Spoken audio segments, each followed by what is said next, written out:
여러분 안녕하십니까? 오늘은 작년에 많은 사람들을 놀라게 했던 판빙빙 사건, 이 사건이 그 후에 중국의 영화 산업에 어떤 영향을 끼쳤는지에 대해서 여러분들께 간단히 소개를 해 드리려고 합니다. 사건의 개요를 보면 판빙빙이 이중 계약을 해가면서 탈세를 했다는 것이고, 그 없어진 판빙빙이 몇 달 동안 나타나지 않자 세계의 여론이 들끓었었죠. 그리고는 몇 달 후에 나타나서 8억 위안이 넘는, 한국 돈으로 1,500억이 넘는 세금을 납부하는 것으로 종결이 됐습니다.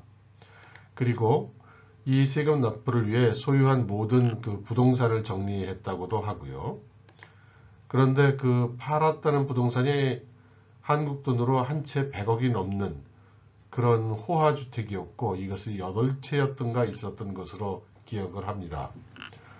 이 사건은 그 규모나 그 아시아에서 지명도 높은 여배우가 갑자기 사라졌다는 점, 그리고 그 사라졌 이유가 중국 정부에 있었다는 점 등등해서 중국의 여러 가지 일들을 시사하는 사건으로서 많은 이들에게 그 논란이 됐었습니다. 것은 그 다음입니다. 작년도 중국 통계국의 자료에 의하면 상위 17명의 탑 레벨의 중국 연예인들이 소위 자발적으로 미납 세금을 납부한 액수가 한국 돈으로 1조 9천억에 달한다고 합니다. 정말 천문학적인 숫자 아닙니까? 이게 모두 판빙빙 사건 이후 연말까지 3개월 동안 납부된 금액이고, 그 배후에는 중국에서 영화, 방송, 텔레비전 등을 관장하는 국가광전총국, 국가전형총국, 그리고 세무당국, 그리고 제가 듣기에는 선전부 등등에서 모두 그 위협성 그 발언을 했다고 합니다. 연예인들한테 자발적으로 철저하게 조사해서 납부를 해라. 그렇지 않으면 상응하는 조치가 있을 것이다. 이렇게 했다는 거죠. 어쨌든 17명이 납부한 세금이 1조 9천억이라니 정말 너무나 대단한 숫자라 아니할 수 없습니다. 그러면 세금을 자진 납부한 연예인들 상위 탑5만 한번 둘러보도록 하겠습니다. 1위는 판빙빙으로 8억 8천만 위안, 한화 1,500억을 납부했습니다. 2위는 황샤오밍 그리고 안젤라 베이비 부부로 7억 위안을 납부했습니다. 그리고 양리가 5억 위안 850억을 납부했고요. 우리나라에도 익숙한 오경이 4억 위안 680억을 납부했습니다. 그리고 뜬차오건 순리 부부가 2억 5천만 위안 425억을 납부했는데요. 이 순위를 두고 말들이 많았습니다. 호사가들은 두 번째 2위에 마크되어 있는 황샤오밍과 그 안젤라 베이비에 대해서 양리나 오경 같은 사람들이 4억 위안, 5억 위안 내는데 너희 둘이 합쳐서 그 정도밖에 안 되겠느냐. 이건 너무 조금 낸 것이다. 뭐 이런 말도 있고요. 또 어떤 이는 슈퍼스타들 간의 그 자존심 싸움이 돼가지고 판빙빙이 8억 8천만 위안을 냈기 때문에 그에 비견되는 금액을 내지 않으면 창피하다고 해서 오히려 본의 아니게 더 많은 돈을 낸 사람도 있다는 그런 말들도 있습니다. 갑자기 수많은 그 연예인들 그리고 감독들에 대한 중국 정부의 조사, 수사 등이 시작이 되면서 신화사 보도에 따르면 작년 6월부터 9월 한 4개월 사이에 내몽고 성의 오르도스시에서만 100개가 넘는 영화사들이 폐업 신청을 했다고 합니다. 이것은 사실은 그 내몽고가 영화 산업에 대해서 유치 정책을 펼쳤습니다. 그래서 많은 영화사들이 그 법인 설립을 오르도스시에다 하고 실제 뭐 촬영이야 뭐 전국 각지에서 하는 거죠. 해외에 나가서도 하고. 그렇게 해서 많은 회사들이 오르도스에 그 회사를 설립했었는데 이제 100여 개가 넘는 회사들이 다 폐업 신청을 했다는 것이죠. 그래서 작년에 진행이 되던 70여 편에 달하는 영화 그리고 시리즈 등이 촬영이 모두 중단됐다고 합니다.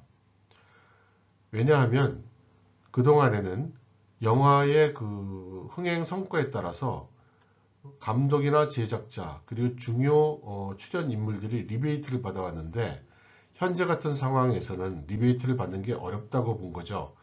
그러면 공식적으로 받는 조그만 돈 그리고 지금 현재 진행되고 있는 조사와 수사 이것 등을 고려해서 많은 사람들이 제작 포기하고 활동을 중지한 것이죠. 그래서 프로덕션이나 프로모션사들도 투자 규모를 대폭 줄였고 따라서 작년에는 영화나 시리즈의 제작 편수가 대폭 줄었습니다. 그 결과 아마 금년에는 중국 영화나 드라마 볼 수 있는 일이 상당히 줄어들 것 같습니다.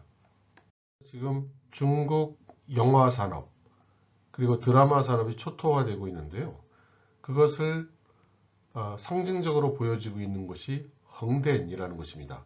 이 헝다엔이라는 것은 절강성에 위치한 중국의 헐리우드, 아시아의 헐리우드라고 자기들이 부르는 그런 세트장입니다.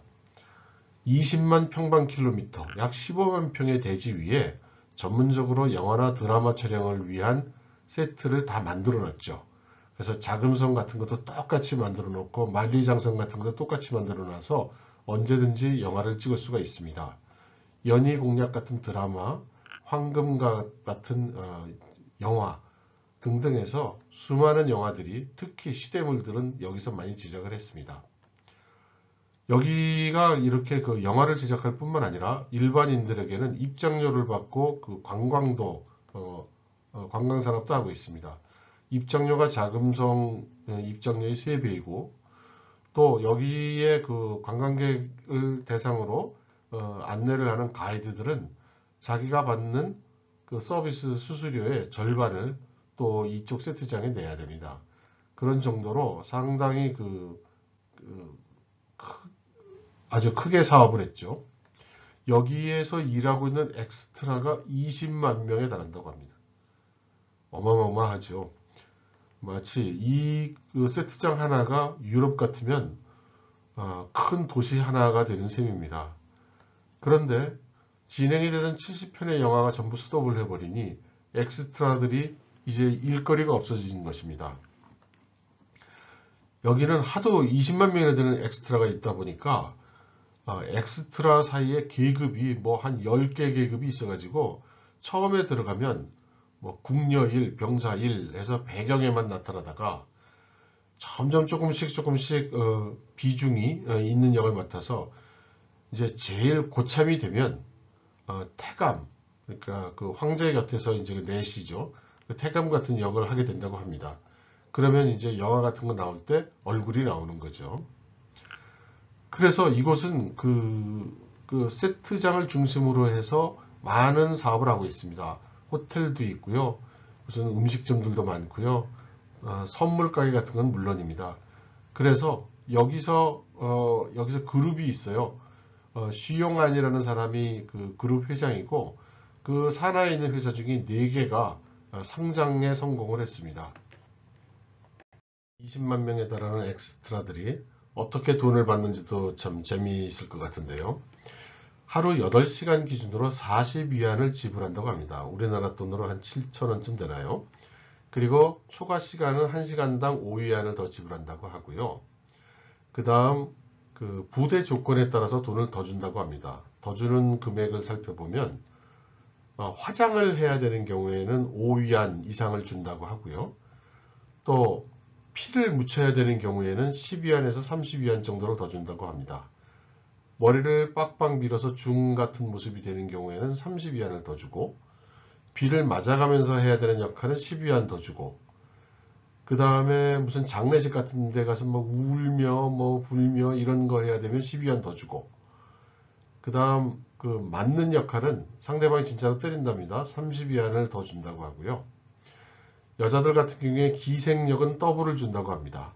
단 이 더블을 주는 경우는 손님역과 신체 접촉이 있는 경우 그리고 시체역 같은 경우에는 촬영팀에서 알아서 서로 상의해서 정한다고 합니다. 그런데 생각과는 달리 하루에 영화를 찍는 편수가 많기 때문에 열심히 뛰는 엑스트라의 경우에는 하루에 뭐 7, 8편의 얼굴을 내밀 수가 있대요. 그래서 생각보다는 돈이 된다고 합니다. 그래서 한 달 정도 열심히 벌면 4,000위안에서 5,000위안 정도를 번다고 하네요. 그런데 이 정도면 북경의 일반 사무직 봉급이 이 정도 됩니다. 그러니까 적은 금액은 아니에요. 하지만 말씀드렸다시피 70여 개가 넘는 영화 또는 드라마 시리즈가 모두 촬영이 중단이 되니 이제 일거리가 거의 없어서 4, 5천 위안 벌던 사람들이 지금 한 400위안, 500위안 밖에 못 번다고 합니다. 그래서 생계도 되지 않기 때문에 많이들 떠났다고 합니다. 당분간 중국의 영화 산업은 관망세에 있을 것으로 생각이 됩니다. 다들 납죽 엎드려 있을 것 같고요. 더군다나 금년도 경기 부진이 계속될 전망이고 전국도 불안할 것 같아서 아마 영화 드라마 제작이 쉽지 않을 것 같습니다. 걱정하는 것 같이 금년에 정치적 노선투쟁 같은 것이 일어나게 되면 연예인들은 더더군다나 쉽게 공격 대상이 되고 처벌 대상이 되기 때문에 더더군다나 앞으로 나서지 않을 것입니다.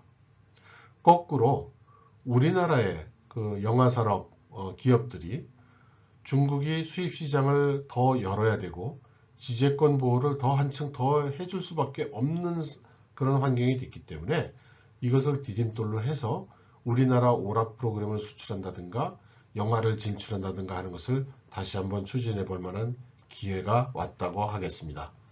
여러분 감사합니다.